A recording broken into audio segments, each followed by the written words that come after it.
Bismillahirrahmanirrahim.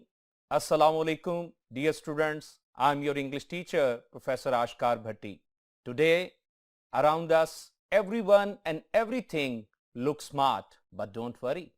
You can be smart if you specify what to do, if you measure when to do, and if you remain action-oriented, and if you remain realistic and time-bound.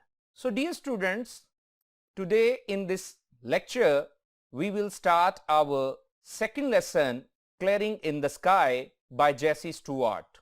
Meanwhile, we will be discussing synonyms and MCQs. So stay with me and please open your textbook, jot down every important point and don't miss anything. So move to the whiteboard. Dear students, as I have told you that we are starting our lesson number 2 under the title Clearing in the Sky by Jesse Stewart. Clearing in the Sky का मतलब है बुलंदी पर या बुलंदियों पर काश्त की गई जगह या काश्तकारी के लिए तैयार की गई जगह. Mind it, clearing, a land prepared for cultivation. Cultivation का मतलब काश्तकारी. Clearing in the sky. The sky, the highest point of the mountain. एक ऐसी जगह जो के काश्तकारी के लिए तैयार की गई किसी पहाड़ की चोटी पर. सो बुलंदियों पर तैयार की गई जगह या बुलंदियों पर काश्तकारी के लिए तैयार की गई जगह. So dear students, before we start the text of the lesson, it is essential to move with some important points. So first of all, we are going to discuss title. Title को briefly हम discuss करेंगे और साथ ही साथ इस title में characters को भी हम discuss कर लेंगे. टाइटल उन्वान. जेस फादर, जेसी स्टुअर्ट का निकनेम जो कि इस लेसन में दिया गया है वो जेस है और दूसरा कैरेक्टर इस लेसन में जेस के फादर हैं. सो जेस फादर, जेस के वालिद जो हैं, हैज अ वीक हार्ट. उनके दिल का कोई आर्जा है, दिल कमजोर है. फॉर 40 years और 40 साल तक the doctors have been forbidding him. Doctors उन्हें मना करते रहे हैं to work on his farm, कि वो अपने खेतों पर, अपनी जमीनों पर काम ना करें. दिल के आर्जे के साथ डॉक्टर्स उन्हें इंतबा कर रहे हैं कि वो कतन भी कोई जिस्मानी मुशक्कत का काम ना करें. So far का मतलब up till now, अब तक. In spite of their strict instructions, डॉक्टरों की सख्त हदायत के बावजूद अब तक he has worked hard. ही कौन है? जेस के वालिद. वो सख्त मुशक्कत और मेहनत करते रहे हैं. and lived for 70 years to look after his family. और अपने खानदान की देखभाल करने के लिए 70 साल तक जीते रहे हैं. अब डेफिनेटली उनके लिए उनकी सख्त मेहनत और 70 साल तक जीना एक फख्र की बात है. The old father wants to show his son something important on the top of the mountain. अब ये जो बूढ़े वालिद हैं, ये अपने बेटे को कुछ अहम दिखाने के लिए पहाड़ की चोटी पर लेकर जाते हैं. अब याद रखिए, टाइटल में द स्काई को मैंने डिस्कस किया कि ये the highest point on the mountain है जहां पे एक काश्तकारी के लिए जगह को साफ किया गया है, तैयार किया गया है. So the main subject is कि फादर जो हैं वो अपने बेटे को, जेस स्टुअर्ट को, क्या करना चाहते हैं? अपने फार्म हाउस के बुलंद तरीन मुकाम पर कोई अहम चीज दिखाना चाहते हैं. So the other point we will be discussing on the next board. So move ahead. Dear students, the second point we must discuss reminiscent mood. Reminiscent का मतलब होता है रिमाइंडफुल, सोचों को, यादों को, बीती हुई बातों को उभारने वाला अंदाज या ख्याल। सो इस लेसन में जेसी स्टुअर्ट का जो मूड है वो कैसा है? वो रिमिनिसेंट है। वो ना सिर्फ अपनी माजी की बातों को याद कर रहा है बल्कि नरेशन के दौरान अपने वालिद के माजी से मुतल्लिका बातों को भी वो याद करता है। So there lies reminiscent mood in this short story. Reminiscent mood को डिस्कस करेंगे। एक brief account written on white board, so please pay attention. The cleared land, वो साफ की गई जो जगह है, फॉर कल्टिवेशन, काश्तकारी के लिए, on the highest point of the mountain, पहाड़ के बुलंद तरीन मुकाम पे, which the father wants to show his son. Son कौन है? The writer. वो बुलंद तरीन मुकाम जिसे काश्तकारी के लिए तैयार किया गया है, साफ किया गया है और वालिद अपने बेटे को दिखाना चाहते हैं।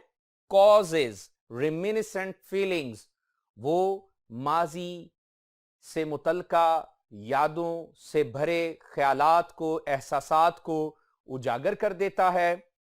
फॉर बोथ ऑफ देम, दोनों के लिए। दोनों कौन हैं? जेस एंड हिज फादर।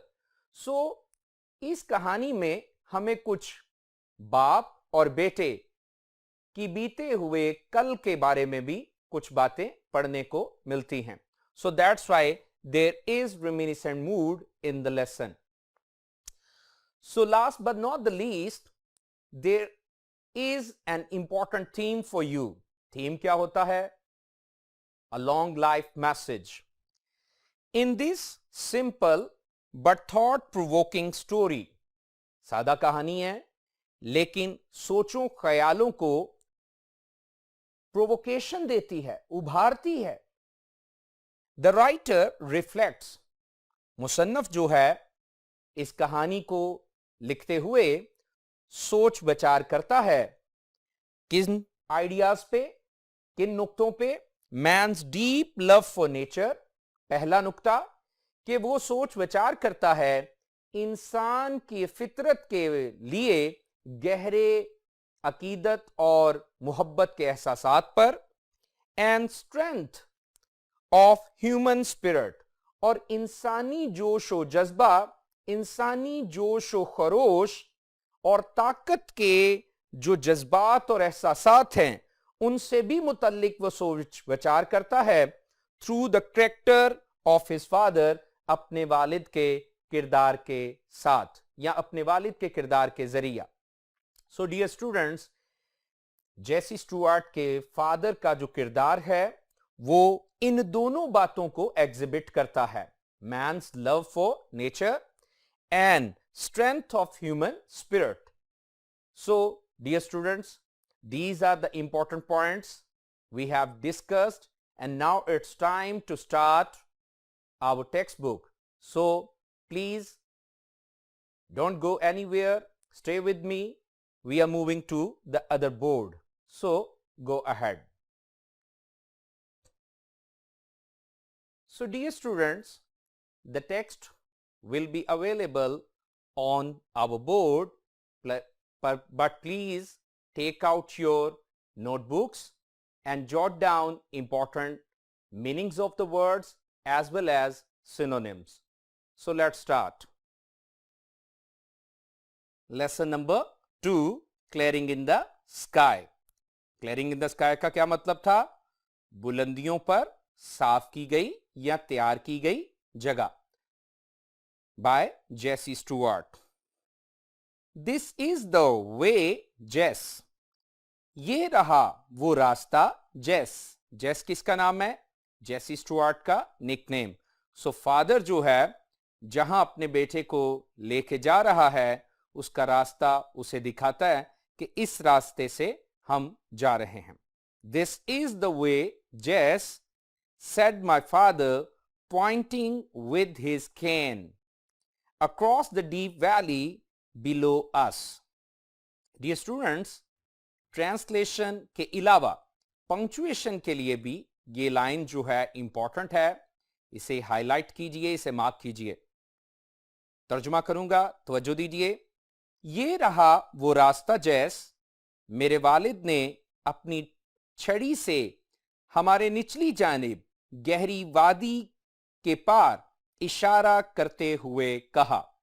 यहां पे वर्ड था कैन. कैन का मतलब क्या होता है? Walking stick. Deep valley below अस.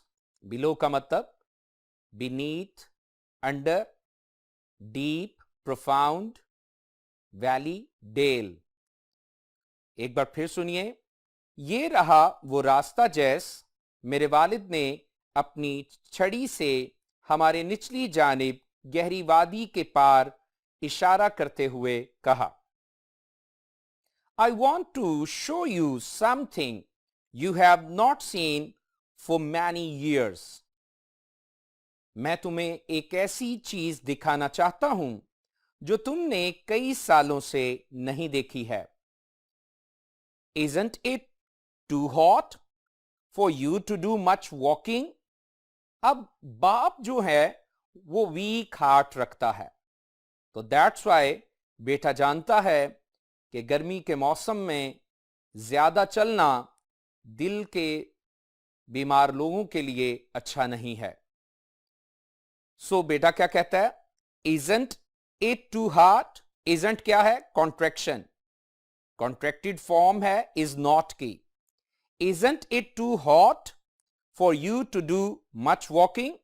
क्या आपके इतना ज्यादा पैदल चलने के लिए ये मौसम कुछ ज्यादा ही गर्म नहीं है? Dear students, underline TOO2. याद रखिए, TOO2 as adverb indicates that something goes beyond the limit. जब कोई चीज हद से तजावज कर जाए तो हम TOO2 का इस्तेमाल करते हैं. इट मीन्स कि एक्सप्रेशन जो है इस TOO2 की वजह से नेगेटिव बन रहा है. Next line. I wiped the streams of sweat. Sweat के स्पेलिंग जरा गौर से देखिए. स्वीट नहीं, स्वेट.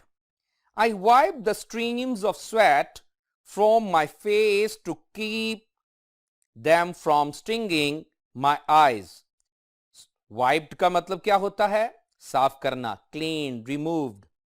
Streams धारें और stinging चुभना. मैंने अपने चेहरे से पसीने की धारें पहुंची ताकि वो मेरी आंखों में ना चुभें. I didn't want to go with him. मैं उनके साथ नहीं जाना चाहता था. I had just finished walking a half mile uphill from my home to his.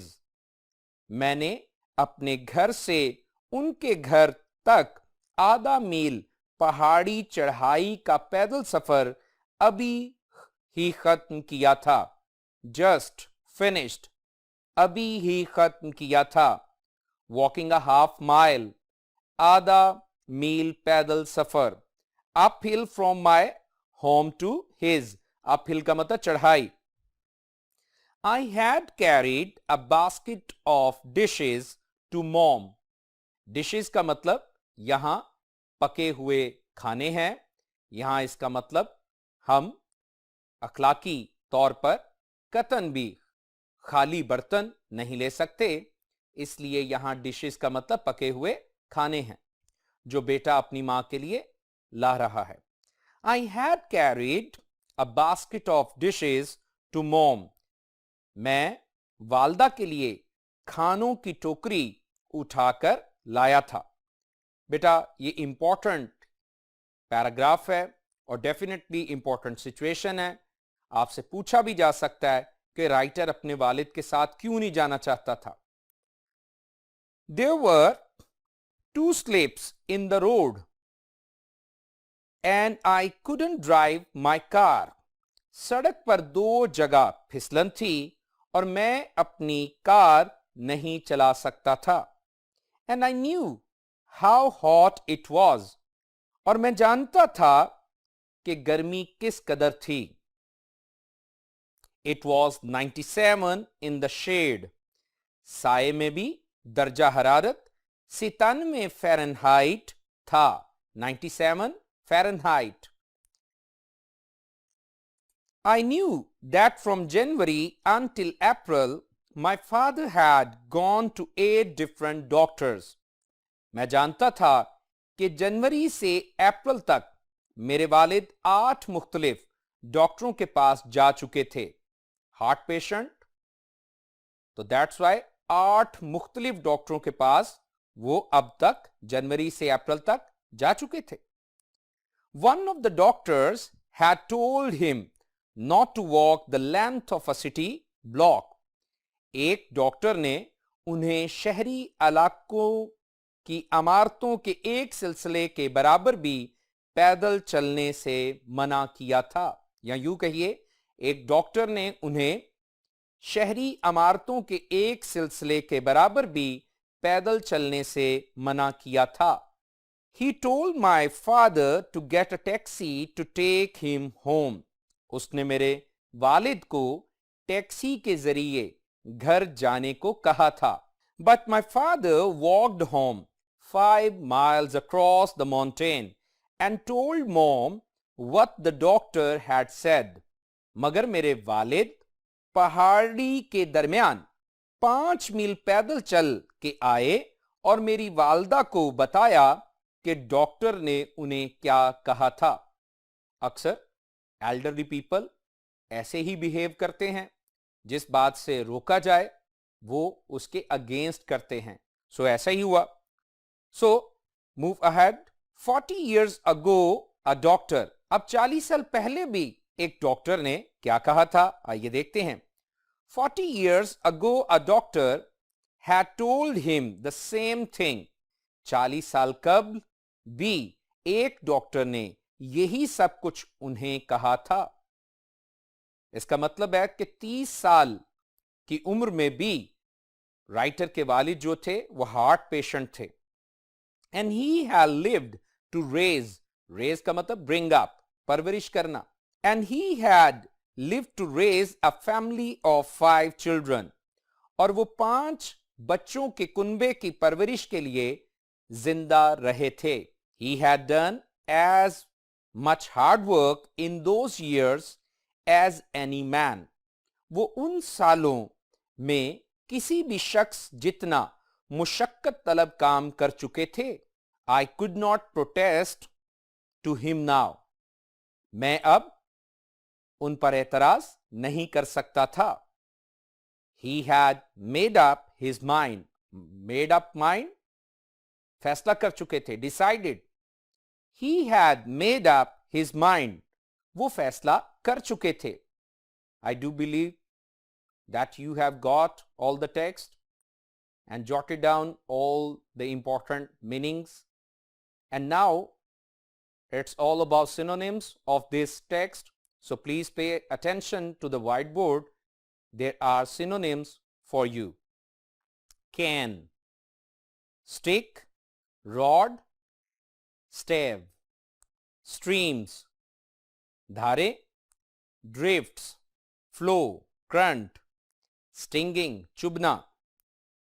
Pricking, biting, burning. Dishes, food, porringer. Serving, across, over, crosswise, astride. Protest, अभी अभी ये लफ्ज आया, protest, object, hinder, disagree. Wiped, cleaned, removed, rubbed. Sweat, perspiration, dew. Uphill, rising, climbing, upward. Slips, falls, slides, skids. Raise, bring up, rear, breed. Made up, अभी अभी आया last पे, decided, resolved, determined. So dear students, we are now moving to the next page. He has made up his mind. तो यहां से start लेंगे. When he made up his mind to do a thing. अब बेटा अपने बाप की और बाप अपने बेटे की फितरत और सरिश से वाकिफ होता है. सो बेटा क्या कह रहा है, नरेट कर रहा है. When he made up his mind to do a thing, he would do it if he had to crawl. तो जो दीजिए, क्रॉल, क्रीप, रेंगना. जब वो किसी काम को करने की ठान लेते तो वो इसे कर कर रहते, चाहे बहुत ही आहिस्ता करते या बहुत चाहे रेंग कर करते. दोनों तरह तर्जुमा ठीक है. He didn't care if it was 97 in the shade or 16 below zero. He didn't care if it was 97 in the shade or 16 below zero. वो इस बात की बिल्कुल परवाह नहीं करते थे कि साए में दर्जा हरारत 97 फ़ारेनहाइट है या 16 फ़ारेनहाइट नुक्ताए इंजमात से नीचे है. डियर स्टूडेंट्स, हमने बात की कि इस लेसन का एक थीम जो है वो यही है, स्ट्रेंथ ऑफ ह्यूमन स्पिरिट. सो जो बुजुर्ग हैं, जेस के फादर हैं, वो बड़े रेजोल्यूट हैं, डिटरमिन्ड हैं. तो दैट्स वाई बेटा जानता है कि वो परवाह नहीं करते मौसमों की, हालात की. So let's go ahead. I wiped more sweat from my face as I followed him down the little path between the pasture and the meadow. Pasture चरागा और मीडो सब्जाजार. दोनों मिलती जुलती चीजें लगती हैं, लेकिन थोड़ा फर्क है कि जो पास्चर है ये नेचुरल होती है और मीडो जो है ये फील्ड्स में हे की कल्टीवेशन खुद की जाती है. सो तर्जुमा करेंगे, तवज्जो दीजिए. I wiped more sweat from my face as I followed him down the little path between the pasture and meadow. मैंने चरागा और सब्जाजार के दरमियान छोटे से रास्ते पर अपने वालिद के पीछे पीछे उतरना जारी रखा और अपने चेहरे से मजीद पसीना साफ किया. Suddenly he stopped at the edge of the meadow. अचानक ही वो सब्जाजार के मीडो के किनारे पर रुक गए. Took his pocket knife from his pocket. अपनी जेब से छोटा चाकू निकाला. And cut a wisp of alfalfa. और क्या किया, और चारे के अल्फल्फा, ये टाइप ऑफ हे है, लूसन भी इसे कहा जाता है, और लूसन के पौधे का एक मुट्ठा. विस्प क्या होता है, मुट्ठा, समथिंग हैंडफुल. और क्या किया उन्होंने, अपनी जेब से एक छोटा चाकू निकाला और लूसन का या चारे के पौधे से एक मुट्ठा काट लिया. अब ये स्टूडेंट्स, मैंने कहा था कि मीडो जो है ये चारे की कल्टीवेशन खुद की होती है, वहां लूसन मीडो में उन्होंने लगाया हुआ है. जबकि पास्चर मैंने बताया कि वो क्या होता है, पास्चर क्या होती है, ये ऐसी चरागा होती है जो कि नेचुरली घास फूस जो है वो उगा होता है और जानवर वहां पे ग्रेजिंग करते हैं. So next, he held it up between him and the sun. उन्होंने इस विस्प को क्या किया, उन्होंने साए के लिए इसे अपने और सूरज के दरमियान तान लिया. लुक एट दिस जेस, डायलॉग आ गया है. Look at this Jess, he ब्रैग्ड. Bragg, शेखी मारना, फखरी अंदाज में बोलना. Look at this Jess, look at this Jess, he bragged. Did you ever see better अल्फल्फा grow out of the earth?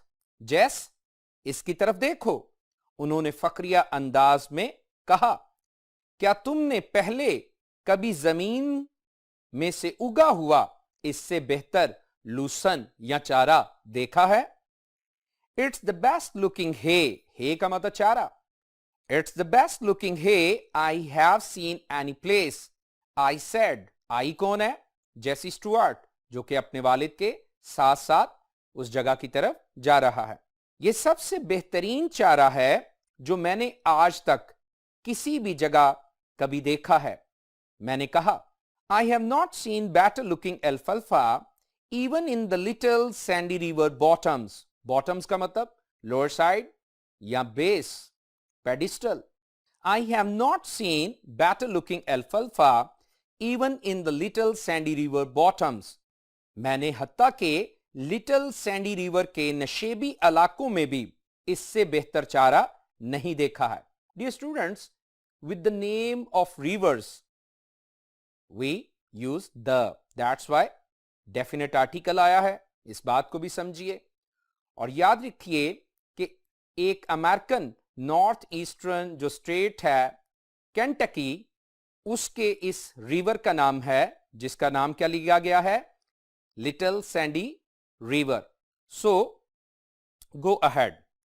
When I bought this little farm, everybody around here said I would end up with my family at the country poor farm if I tried to make a living here. He bragged again. जब मैंने ये छोटा सा कताए अराजी खरीदा था तो यहां रहने वाले हर शख्स ने कहा था कि अगर मैंने यहां रहाइश रखने की कोशिश की तो अंजाम कर मुझे देहात के कमतर दर्जे के फार्म पर अपने खानदान को रखना होगा। उन्होंने दोबारा फखरी अंदाज से कहा, It took me 30 years to improve these old worn out acres to make them do this. इस बंजर रकबे को इतना बेहतर बनाने में मुझे 30 साल लगे कि वो इस तरह की फसल पैदा करें। It took me 30 years to improve these old worn out acres. Worn out, miserable, barren, यानी बंजर या खस्ताहाल। डियर स्टूडेंट्स, यहां से एमसीक्यूज बन सकता है। तो 30 years to improve, to make them do this, ताकि वो ऐसी या इस तरह की फसल पैदा करे। I like these woods, Jess. I like these woods, Jess. My father said. मेरे वालिद ने कहा कि मुझे ये जंगल पसंद है। वुड्स का यह मतलब forest. Remember when we used to come here to hunt for squirrels? याद है वो वक्त जब हम यहां गिलहरियों के शिकार के लिए आया करते थे? Remember when we sat beneath these hickories? याद है कि जब हम इन अखरोट नुमा दरख्तों के नीचे बैठा करते थे? हिकरीज क्या है? अखरोट नुमा दरख्त हैं जो कि शमाली अमेरिका में पाए जाते हैं। और beneath, अंडर या बिलो।